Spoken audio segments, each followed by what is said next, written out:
guys, I'm your host Krishna Lohan and welcome back to your own channel. I'm making a video about your history subject and this is the most important question in which your exam is upcoming. Okay, this is the question about Rig Vedic and Uttar Vedic time period. You have to describe here the statements about social, religious and political life. Whatever the things on which they would be survive, we have to describe here. Let's see. Throw light on the social life during Vedic age. Vedic age means there are two differentiate or two parts like Rig Vedic and later Vedic. Rig वैदिक काल और उत्तर वैदिक काल। Question दो तरीके से आ सकता है, सामाजिक जीवन और समाज पर, या फिर राजनीतिक धार्मिक भी आ सकते हैं। सारी चीजें इसमें डिफाइन की गई हैं। Only you have to take a look. Let's start. प्रारंभिक काल में वैदिक समाज का आधार कबीलाई संरचना, यानी कि जो इस टाइम का समाज था किस पे था? कबीला, यानी कि कबीले में रहते थे। युद्धों का बोलबाला था। मैं मेन शब्द आपको समझा रही हूँ इजी, जो आपको उन पे सेंटेंस आपको क्रिएट करनी है। जनों में यानी लोगों में युद्धों का बोलबाला, यानी कि आपसी उनके मतभेद रहते थे। स्थायी जीवन का अभाव दिखाई देता, यानी एक जगह वो टिक कर नहीं रहते थे। कबीलाई बोल दिया गया तो इससे समझिए कि वो नाबार्ड टाइप के थे, तो एक स्थान से दूसरे स्थान पर जैसे वो विजिट करते थे वहीं रहते थे। लेकिन उत्तर वैदिक काल आते आते इनके स्वरूप में बदलाव आने लगा। फिर इसमें और बदलाव क्या आया? वर्ण व्यवस्था की प्रणाली भी स्पष्ट उभर कर आने लगी। वर्ण व्यवस्था क्या थी? जैसे कि आप जानते हैं, प्राचीन समय में हमारा समाज जो था 4 वर्णों में डिवाइड किया गया था। ब्राह्मणों के द्वारा किया गया था। ब्राह्मणों को सर्वोच्च जाति माना गया है। सेकंड क्षत्रिय है। थर्ड इसमें वैश्यों को बताया गया, और जो फोर्थ है वो शूद्र बताए गए हैं। तो इस हिसाब से 4 वर्णों में डिवाइड किया गया था। अब इसको हम डिफाइन करेंगे कि 2 पार्ट्स में बताना है। तो आप लिखेंगे कि सामाजिक जीवन को ऋग्वैदिक उत्तर वैदिक काल में परिवर्तनों के आधार पर हम समझते हैं। ऐसे लिखेंगे फॉलोइंग स्टेप्स। ऋग्वैदिक काल में सामाजिक जीवन, पहले हम बात करेंगे ऋग्वैदिक, यानी कि first part of the question.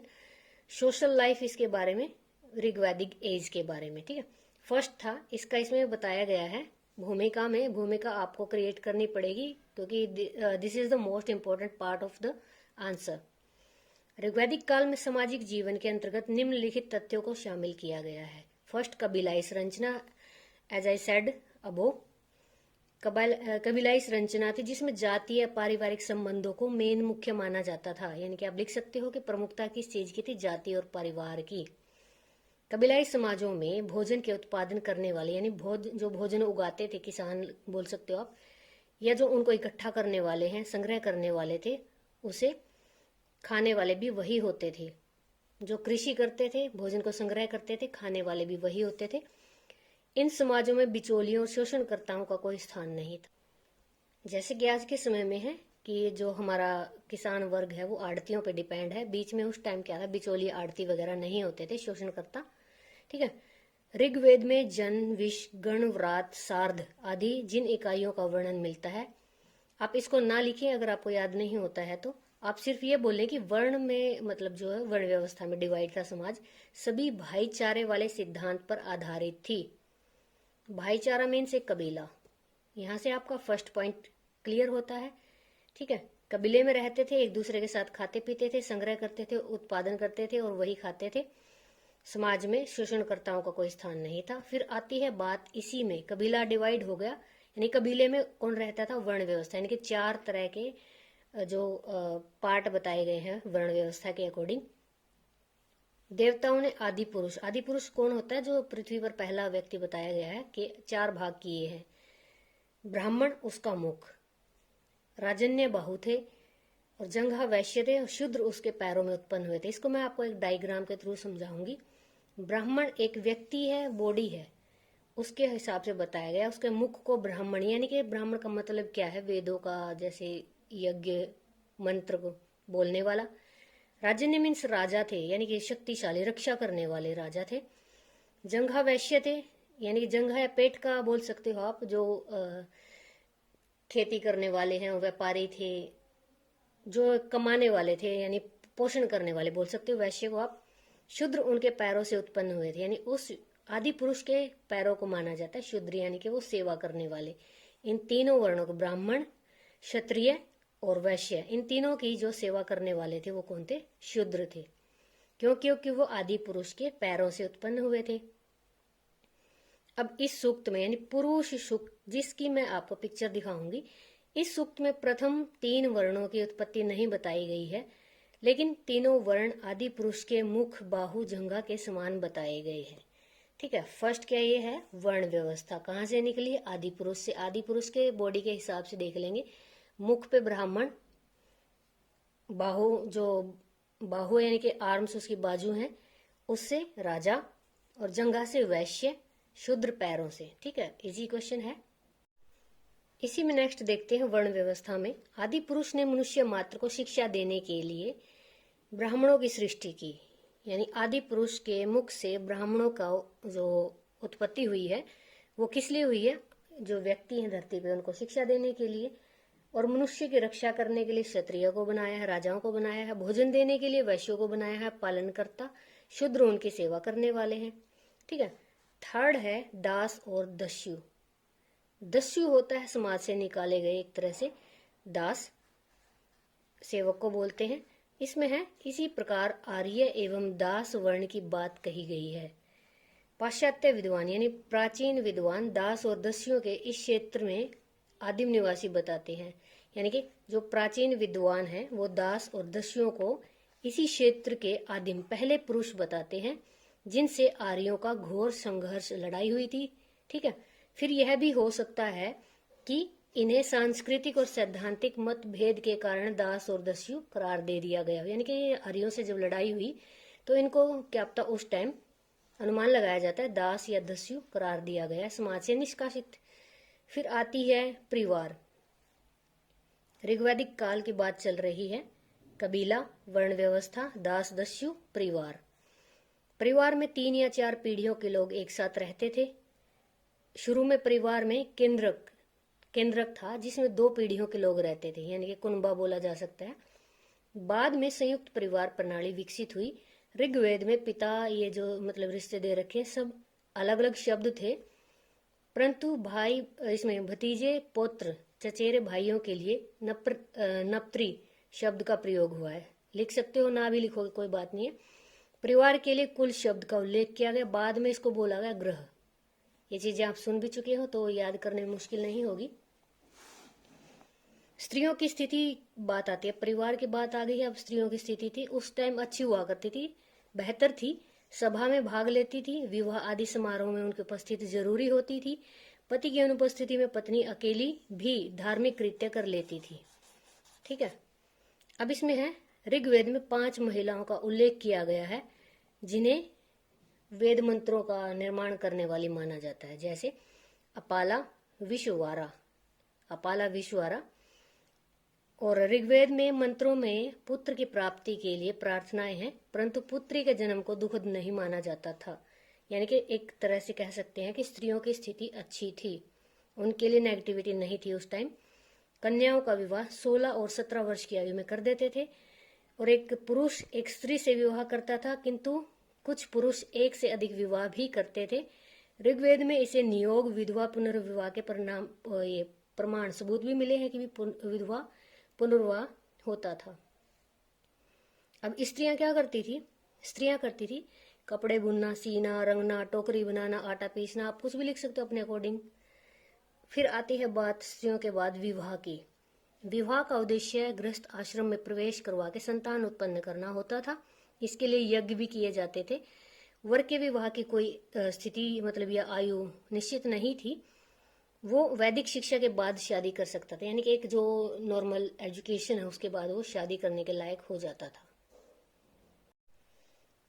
उस समय बाल विवाह नहीं होते थे, कन्याओं का विवाह बड़ी आयु में होता था, यानी मैच्योर होने के बाद होता था, वो अपने पति का चुनाव कर सकती थी। अब इस विवाह संस्कार में दहेज की प्रथा भी नहीं बताई गई, लेकिन जो अपनी इच्छा से अगर पिता कुछ देना चाहता था तो दे सकता था। दुल्हन का पति के घर में पूरा सम्मान होता था, यानी आदर किया जाता था स्त्री का। शिक्षा के द्वारा प्रत्येक व्यक्ति अपनी शारीरिक, बौद्धिक, आध्यात्मिक शक्तियों का विकास कर इस संसार में परलोक में जीवन के वास्तविक सुख को प्राप्त कर सकता था। यानी शिक्षा के द्वारा व्यक्ति क्या करता था, अपना शारीरिक, बौद्धिक, मानसिक विकास कर लेता था संसार में, या फिर अगर परलोक में जाना पड़ जाए तो वास्तविक सुख को प्राप्त कर लेता था। अब सुप्रसिद्ध जो गायत्री मंत्र आपने सुना होगा, इसमें बुद्धि के विकास के लिए सवित्र देवता से प्रार्थना की गई है। आप लिख सकते हो, गायत्री मंत्र में बुद्धि के विकास के लिए देवताओं की पूजा की जाती थी। विद्यार्थी पिता या गुरु से मौखिक शिक्षा प्राप्त करता था। शिक्षा के लिए गुरुकुल की स्थापना की जाती थी। महिलाएं भी जाती थी वहां टीच करने, पढ़ाने। मैत्री गार्गी फेमस टीचर थी, वहां पे विदुषी या विद्वान मानी जाती थी। ये सब्जेक्ट वहां पे क्या होते थे, वेद, ब्रह्म विद्या, खगोल विद्या, ज्योतिष, गणित, व्याकरण आदि ये सब्जेक्ट होते थे वहां पे। फिर आती है बात भोजन और पहनावा। अब भोजन की बात करें तो उनको गेहूं का पता नहीं था, वो जौ से ही, यानी कि जौ आप जानते हैं, जौ से वो खाना उनका बनता था। दूध से बनी हुई चीजें पसंद करते थे। पशु होते थे बकरी, भेड़, तीतर आदि, पक्षी, मछली। कई बार ऐसा पता लगा है कि जैसे कि भी वो उस टाइम मांस भी खाया करते थे, लेकिन आगे जाके गाय का मांस उन्होंने बंद कर दिया। अगर अल्कोहल की, शराब की बात की जाए तो सोमरस को खास पसंद किया जाता था। पितरों को पिंड दान करते हुए भी सोमरस का दान किया जाता था। अब इसमें वस्त्र हैं, भोजन हो गया, पहनावे की बात है। 3 वस्त्र पहनते थे। नीवी शरीर के निचले भाग को ढकने के लिए, वास शरीर के मध्य भाग, अधिवास ऊपरी भाग पर ओढ़ा जाने वाला वस्त्र था। महिलाओं पुरुषों के पहनावे में ज्यादा अंतर नहीं था, इनके सेम ही होते थे लगभग। मनोरंजन किस चीज से करते थे, उस टाइम भी समारोह, उत्सव, विशेष अवसर होते थे। रथ दौड़, घुड़ दौड़, ध्रुत कीड़ा, नाच गाना, ऐसे गेम्स वगैरह होते थे। घोड़ों से प्रेम या कबीला युद्धों में घुड़दौड़, रथ दौड़ का चलन भी शुरू हो गया, यानी कि जुआ भी उस टाइम खेला जाता था। तो ये थी ऋग्वेद के बारे में बात थी। तो ऋग्वेद के मेन पॉइंट आपको अच्छे से याद हो जाएंगे, कोई मुश्किल वाली बात नहीं है। मैंने सिर्फ अच्छी सरल जो है वाक्य आपके लिए यहाँ पे चुने हैं और उनको आपको समझाया भी है। नेक्स्ट इसमें सेकंड पॉइंट है, ऋग्वैदिक काल के बाद उत्तरवैदिक काल में सामाजिक जीवन कैसा था। उत्तरवैदिक काल में कृषि प्रणाली का महत्व बढ़ गया। कृषि प्रणाली को स्थायित्व मिला, यानी कि बिल्कुल स्टेबल हो गई थी वहां पे। कबीलाई संरचना में भी परिवर्तन आया था। पारिवारिक संबंधों, जातीय संबंधों का महत्व भी बढ़ गया था। कृषि में उत्पादन बढ़ने के साथ साथ राज्य में परिवर्तन भी हुए। नेक्स्ट इसी में छोटे कबीले एक दूसरे से मिलने लगे।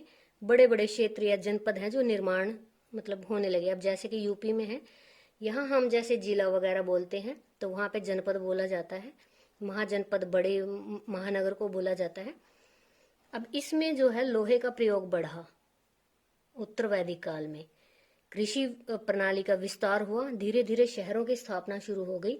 गंगा यमुना के दोआब में आर्यों ने विस्तार कर लिया। दोआब होता है 2 नदियों के बीच के खाली स्थान को बोला जाता है। वैदिक साहित्य में तक्षशिला, पुष्कलावती, काशी, अयोध्या, कुरुक्षेत्र जैसे शहरों के नाम मिलते हैं। इसमें है कबीला के बाद वर्ण व्यवस्था, जो कि ऋग्वैदिक में भी थी। इसमें अब हमें सिर्फ एक अपग्रेड होने वाला, यानी नया वर्जन आ गया है इसका भी, उस हिसाब से हमें इसको डिफाइन करना है। कुछ 1-2 सेंटेंसेस अलग जोड़नी है, उन्हीं को अपडेट मॉडिफाई कर देना है।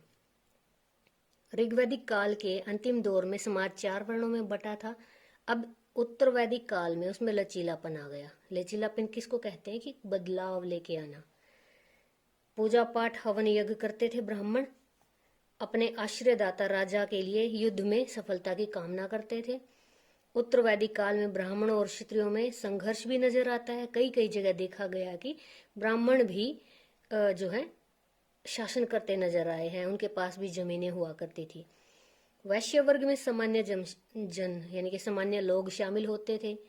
कृषि और पशुपालन करते थे। शिल्पकार भी थे, आर्किटेक्चर, और अंत में व्यापार भी करने लगे। यानी कि जो वैश्य थे वो टैक्स भी देते थे। किस पे देते थे? कृषि, व्यापार, शिल्प के अकॉर्डिंग वो टैक्स भरते थे। आश्रम प्रणाली है थर्ड पॉइंट। पुरुषार्थ प्रणाली भी बोला जाता है। इसमें क्या होता था कि व्यक्ति के जीवन को 100 साल का माना जाता था और उसको 4 आश्रमों में बांट दिया गया था। 4 कौन से? पहला ब्रह्मचार्य, उपनयन के बाद, यानी कि बाल बूल कटवा के, जैसे हवन करवा के गुरु के पास जाना। विद्या ग्रहण के बाद गृहस्थ आश्रम में प्रवेश, यानी कि दूसरा जो है इसका आश्रम, जिसमें वह विवाह करवाता था, संतान उत्पत्ति का धर्म का पालन करता था। ठीक है। अब थर्ड है इसमें वानप्रस्थ आश्रम में आध्यात्मिक ज्ञान प्राप्त करने, सामाजिक कार्य की बात कही गई है। ये तीसरा पॉइंट है। संन्यास, घर छोड़कर वनों में तप करना, ये चौथा पॉइंट, यानी कि 4 आश्रम बताए गए हैं। पहले में उपनयन करवा के गुरु के पास जाना, दूसरे में शादी करके घर बसाना, तीसरे में संतान उत्पत्ति और सामाजिक कार्य करना, चौथे में है सबसे जो है फ्री होकर वो वन में जाकर तपस्या करना। फिर परिवार है। परिवार पितृ सत्तात्मक, यानी कि पिता ही मुखिया होता था, उसके बाद उसका ज्येष्ठ पुत्र संपत्ति का अधिकारी होता था। स्त्रियों की परिवार में स्थिति पहले से कमजोर हो गई। स्त्रियों से उम्मीद की जाती थी कि सिर्फ वो पुत्र को जन्म दे, और पुत्र को जन्म न दे तो उसे दुख का कारण समझा जाता था। फिफ्थ है स्त्रियों की स्थिति में गिरावट क्या आई। अब देखिए, राजकुमार एक से अधिक पत्नियां रखते थे। बहुपत्नी, यानी कि बहुपत्नी प्रथा है, एक से ज्यादा पत्नियां रखना। समकालीन पुस्तकों में 3 बुराइयों में, यानी कि जुआ शराब से अलग तीसरी बुराई स्त्री को मान लिया गया। ऐत्रेय ब्राह्मण क्या कहते थे, ऐत्रेय कि स्त्री अच्छी वही है जो वापस जवाब ना दे। उसके राजनीतिक अधिकार भी कम कर दिए गए, सभाओं में आना जाना कम हो गया, सामाजिक स्थिति में उसकी गिरावट आई। लेकिन यहाँ पर भी एक चीज देखने वाली है कि बाल विवाह यहाँ भी नहीं, अब तक भी बाल विवाह की यहाँ बात नजर नहीं आई है। कुछ स्त्रियां गुरु के पास जाने, वेद अध्ययन करने की यहाँ पे उदाहरण मिले, यानी कुछ कुछ को यहाँ अब भी आजादी थी। शिक्षा, गुरुकुल व्यवस्था का प्रसार हुआ। वर्णाश्रम व्यवस्था के विकास के साथ ही शिक्षा में उपनयन संस्कार जोड़ दिया गया, यानी कि वर्ण व्यवस्था के बाद उपनयन संस्कार, यानी गुरुकुल में जाने के लिए। फिर है अथर्ववेद में उपनयन संस्कार के समय पूजा में होने वाली प्रार्थनाएं दी जाती थी। ठीक है, जिसमें विद्यार्थी को मेधावी बनाने, यानी इंटेलिजेंट बनाने, बुद्धिमान बनाने, धार्मिक साहित्य को याद रखने की शक्ति मंत्रों के उच्चारण द्वारा उसको सिखाई जाती थी। खान पान और पहनावे में परिवर्तन आया। अब ऋग्वैदिक काल में सिर्फ उन किससे परिचित थे, वो जौ से। अब उनको गेहूं चावल का पता लग गया, यानी कि अब वो थोड़ा डिलीशियस फूड बनाने लग गए। उत्तर वैदिक काल में हमें चावल गोधूम बोला जाता था, चावल को ब्रीही, गोधूम गेहूं को बोला जाता था। इसके उल्लेख मिलते हैं, यानी कि इनके सबूत भी मिले हैं। दूध, पशुओं का मांस खाना अभी भी लोकप्रिय था। उड़द, तिल, मूंग, सरसों, ये सारी चीजें इनके प्रमाण मिले हैं। मधुमक्खी से शहद प्राप्त करना, पाक कला का विकास, यानी कि जो है कुकरी क्लासेस लेने लग गए थे, एक तरह से उनकी पाक कला जो है ग्रोथ कर गई थी अच्छे से। शतपथ ब्राह्मण में उल्लेख है कि यज्ञ करते समय व्यक्ति को पगड़ी, शाल, रेशमी वस्त्र पहनने होंगे। आभूषण पहनने का रिवाज बढ़ा। निष्क और मणि नामक जेवर गले में पहनने लगे। आप मणि लिख सकते हो, रत्नों का जो आप ये भी लिख सकते हो। कुछ यज्ञों में पति पत्नी दोनों ही सोने की जंजीर पहनते थे। आमोद प्रमोद, यानी कि एंटरटेनमेंट, संगीत गायन विधाओं का विकास हुआ। आर्य लोग वीणा और बांसुरी बजाने लगे। ढोल झांझ भी बजाते थे। 7 स्वरों का, यानी कि यहाँ पे सारेगामापा का भी यहाँ पे उत्तर वैदिक काल में प्रचलन बढ़ा। पुरुष और महिलाएं दोनों ही डांस करते थे। बड़े समारोह में रथ दौड़ भी उनका फेवरेट गेम था। जुआ खेलने का उल्लेख यहाँ भी है। अब दोस्तों ये कंप्लीट होता है आपका सामाजिक जीवन उत्तर वैदिक काल और ऋग्वैदिक काल दोनों का। सेम ही चीज है, थोड़ी सी 2-4 सेंटेंसेस ऐड करनी है, कोई मुश्किल नहीं है, आप पढ़ चुके हो, मैंने समझाया है। कंक्लूजन लिखना ना भूलें, 1-2 लाइन का जैसे आप लिख सकते हो कि इस प्रकार स्पष्ट है उत्तर वैदिक काल में ऋग्वैदिक काल की सामाजिक स्थिति में बदलाव आ रहा था। मेन बदलाव मैं आपको बिल्कुल वेरी शॉर्ट बता देती हूँ कौन कौन से आए थे। वर्ण व्यवस्था में परिवर्तन आया था। क्या परिवर्तन आया था कि पहले वर्ण व्यवस्था ऋग्वैदिक काल में भी थी, उसके बाद जो है उसमें उपनयन संस्कार जोड़ा गया।